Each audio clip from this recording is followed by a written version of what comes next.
Bonjour et bienvenue dans cette visioconférence qui s'inscrit dans le cadre des instants métiers Regarde Pro organisés par le service orientation de la région Centre-Val de Loire. Nous allons découvrir aujourd'hui un métier passionnant, le métier d'ergothérapeute. Nous avons le plaisir de recevoir Nathalie Bedford, une professionnelle de santé qui exerce le métier d'ergothérapeute. Bonjour Madame Bedford. Bonjour. Donc on va commencer l'interview et vous allez commencer par nous présenter votre métier. En quoi consiste-t-il et qu'est-ce qui vous plaît dans votre métier? Très bien. Merci pour cette interview déjà. La profession d'ergothérapeute, donc c'est une profession paramédicale, comme le sont par exemple le kiné, l'orthophoniste, le psychomotricien. Notre spécificité, c'est que l'ergothérapeute est centré sur les occupations. C'est une profession qui est basée sur les liens qui existent entre la santé et l'activité.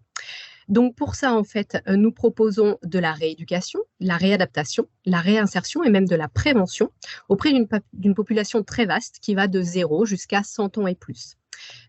Du coup, nous exerçons dans différents domaines que sont la rééducation, donc en pédiatrie, auprès des adultes, des personnes âgées, donc rééducation, réadaptation, réinsertion, mais nous exerçons aussi en santé mentale auprès de patients, de personnes qui ont des troubles psychologiques et psychiatriques.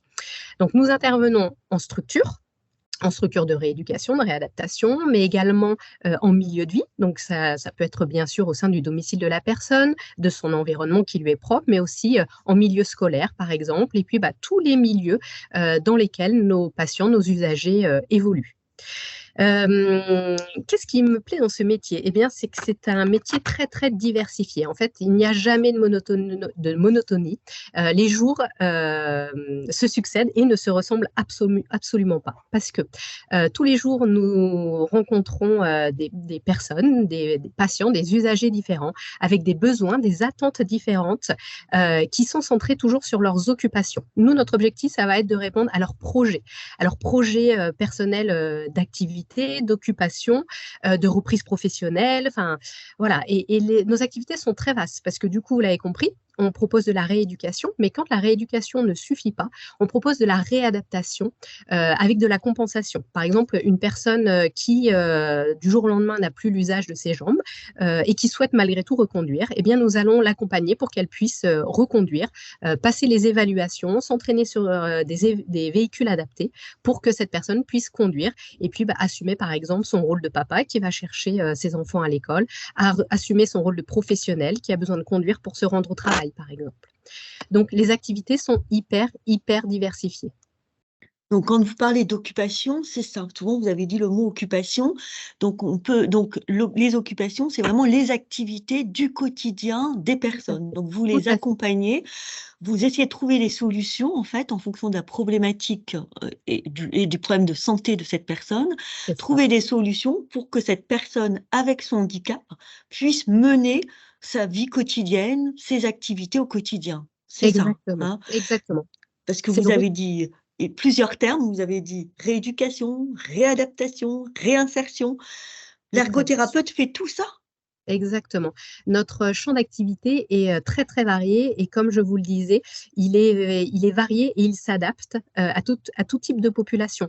Un enfant, nous allons pouvoir le voir pratiquement dès la naissance pour tout ce qui est évolution de ses capacités motrices pour se déplacer, pour accompagner aussi les familles quand un enfant est bien né avec des difficultés. Mais nous irons bien sûr jusqu'à l'accompagnement de la personne âgée qui souhaite rester à domicile, continuer à faire ses courses, ses repas, continuer à accueillir ou à aller vers ses amis, vers ses proches.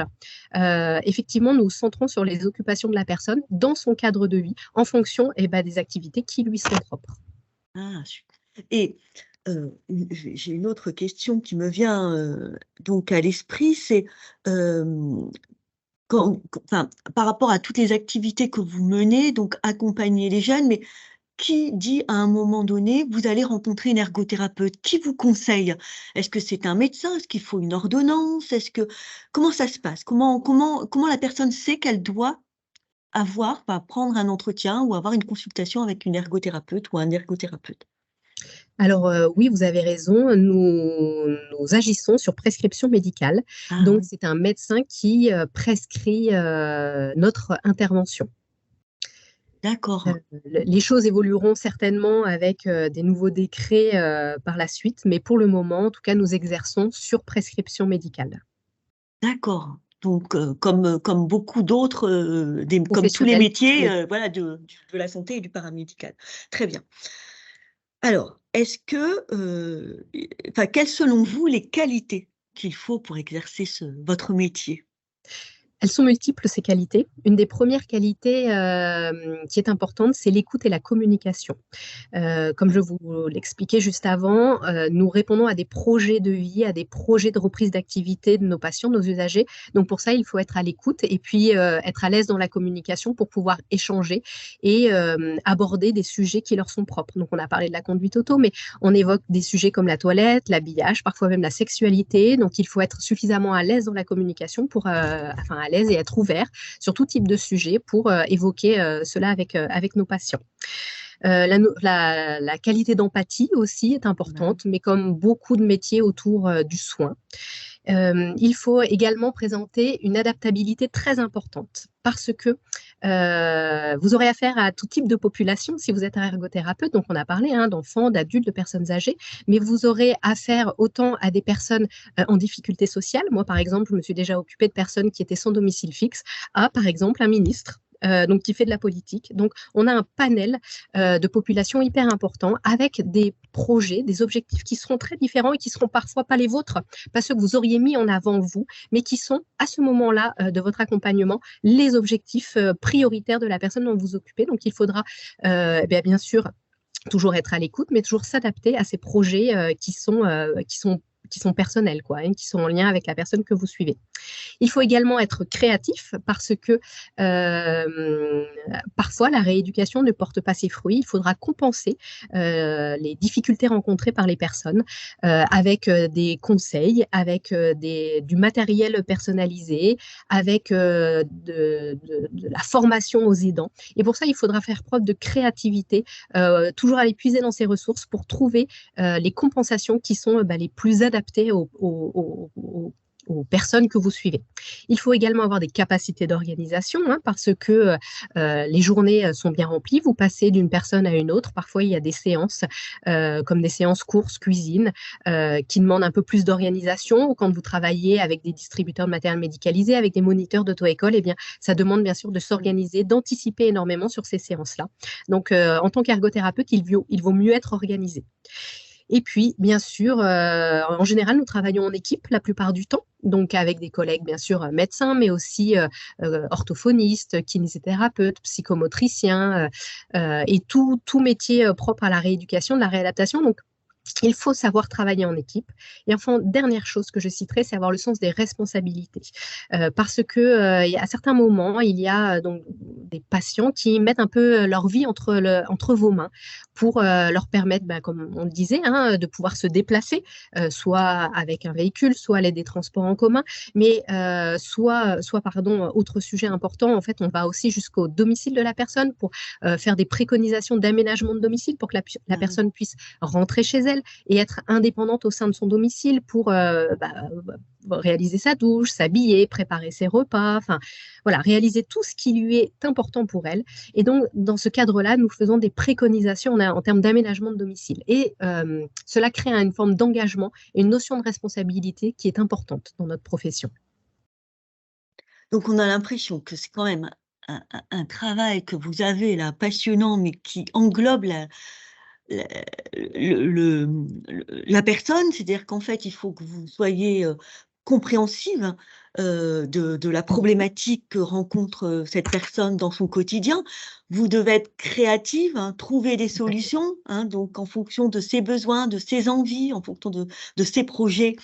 Il va falloir adapter, comprendre tout cela pour pouvoir proposer des choses, des solutions pour que cette personne puisse mener, sa vie en prenant même en compte son environnement, en fait. C'est-à-dire que Complètement. voilà, donc vous allez faire en sorte que ce jeune, cette personne évolue dans son environnement, donc vous allez adapter l'environnement au handicap de la personne, mais comme Exact.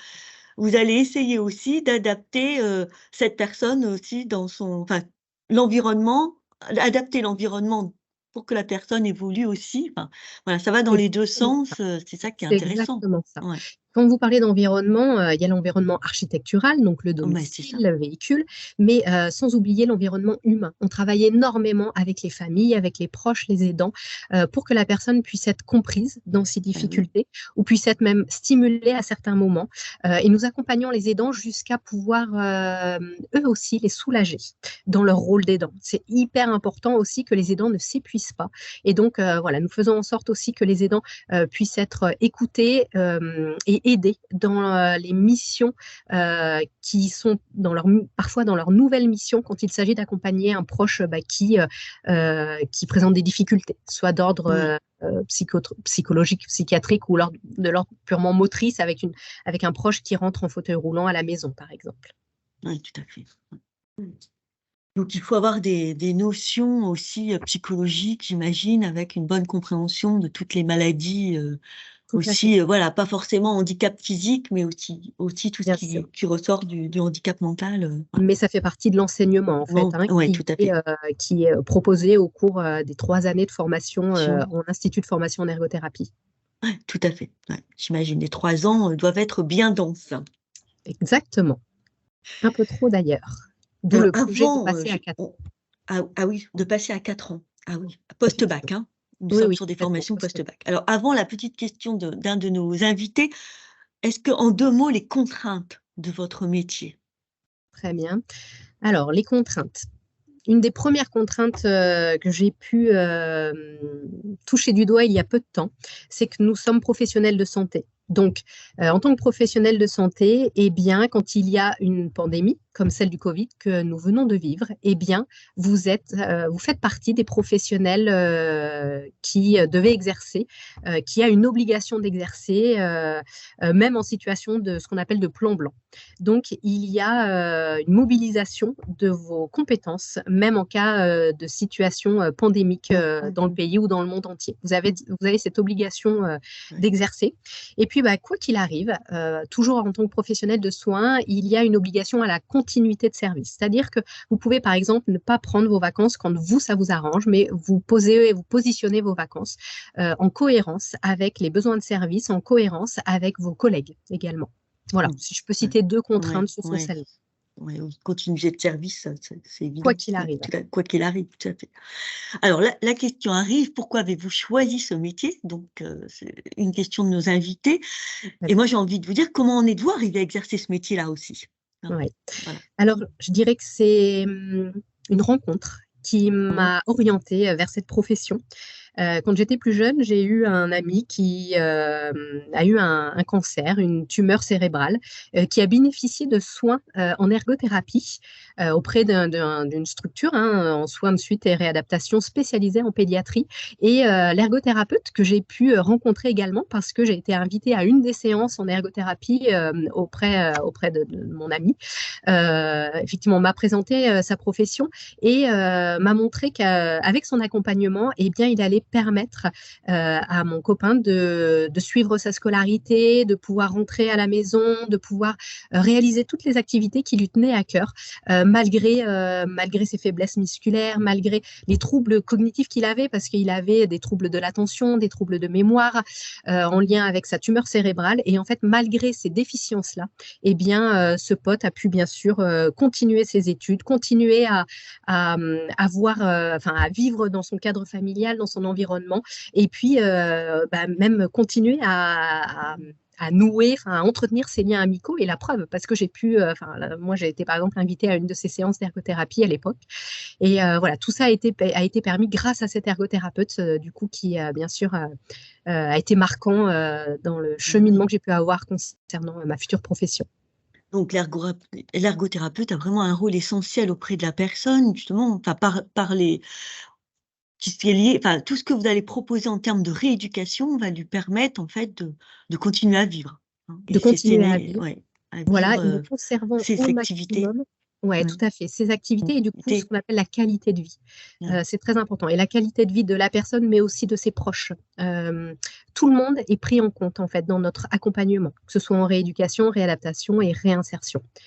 Donc c'est, voilà, qui est important, c'est que la personne puisse retrouver ses activités, ses occupations, comme je le précisais un peu plus en amont. Et grâce justement à tout ce que vous pouvez faire dans son environnement, tout ce que vous pouvez apporter comme compensation, comme rééducation, hein, pour que cette personne puisse continuer ses activités. Ouais, donc Exactement. ouais, tout à fait. Alors, il est déjà 11h16, donc nous allons devoir nous arrêter. Est-ce que vous auriez peut-être une petite anecdote à, à- à nous faire partager sur votre activité? Oui, si vous voulez, j'ai une anecdote qui m'a un peu marquée parce que finalement, j'étais dans une situation complètement cocasse et qui m'a beaucoup amusée sur le moment. J'accompagnais une personne âgée qui avait la maladie d'Alzheimer avec des troubles de mémoire hyper importants.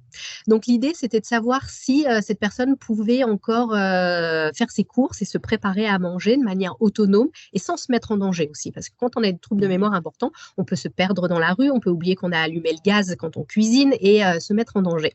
Et en fait, ce monsieur avait des troubles de mémoire tellement prononcés que lorsqu'on était dans le supermarché, à chaque fois, je m'éloignais de lui et que je revenais, en fait, et j'avais l'impression qu'à chaque fois, j'étais dans l'obligation de me représenter parce qu'il avait déjà oublié qui j'étais. Et donc, à chaque fois que je m'approchais de lui, j'avais l'impression que je rentrais à nouveau dans sa bulle d'intimité. Et en fait, je le voyais se reculer et se demander qui Qui j'étais, vous hein, étiez? permettre voilà, de m'adresser à lui directement. Et en fait, donc, toutes les 3-4 minutes, j'étais obligée de me représenter à lui, de lui représenter les objectifs de la journée. De le Voilà, mais malgré rassurer? Voilà. tout à fait. Malgré tout, nous avons pu aller au bout des choses, faire les courses, préparer le repas et faire du lien avec sa famille pour savoir comment il pouvait encore être autonome dans ces activités-là, malgré des troubles de mémoire hyper importants. Parce que le but de ce monsieur, c'était de rester vivre à la maison, quoi. Donc, ce qui a pu être respecté avec des aménagements, bien sûr. Non, voilà. Quel métier! Encore 30 secondes, comment devient-on ergothérapeute? Vous l'avez dit tout à l'heure, une formation post-bac, 3 ans, de formation dans un institut de formation, 3 ans, qui va peut-être passer à 4 vu la densité, de ce métier, au niveau des compétences, hein, qu'on vous demande. Est-ce que vous auriez quelque chose d'autre à rajouter justement sur, Alors, c'est une sélection via Parcoursup qui se pratique dans les instituts de formation en ergothérapie qui sont 27 actuellement et 28 à partir de septembre 2023. Dans la sélection de Parcoursup, donc qui est importante, hein, parce que par exemple au sein de notre institut de formation en ergothérapie de Tours, il n'y a que 30 places proposées pour plus de 400 candidatures là à l'heure actuelle pour cette année par exemple. En tout cas, si vous voulez être ergothérapeute, il faut aussi être engagé au sein d'associations, engagé dans des actions diverses. Il faut être moteur, il faut être proactif. Et si vous voulez être ergothérapeute, ce sont des choses bien sûr qu'il faut mettre en avant dans vos demandes Parcoursup pour être recruté, entre autres. Le dossier scolaire est une chose, hein, bien sûr, mais votre dynamisme, votre engagement, votre motivation, bien sûr, seront des atouts pour devenir ergothérapeute. Je pense que les jeunes qui vous écoutent, prendront, en compte ce conseil qui me semble très, très important, justement et voilà, bon, pour les jeunes, l'engagement, soyez attentifs là-dessus et je pense que c'est ce qu'on vous demande. On vous sent très engagée, madame Bedford. Vous êtes une passionnée, ça se sent, ça se voit. Donc nous vous remercions beaucoup pour cet échange très riche et Merci. intéressant. Bonne journée, au revoir. Au revoir, merci. Voilà, merci beaucoup madame Bedford. Donc là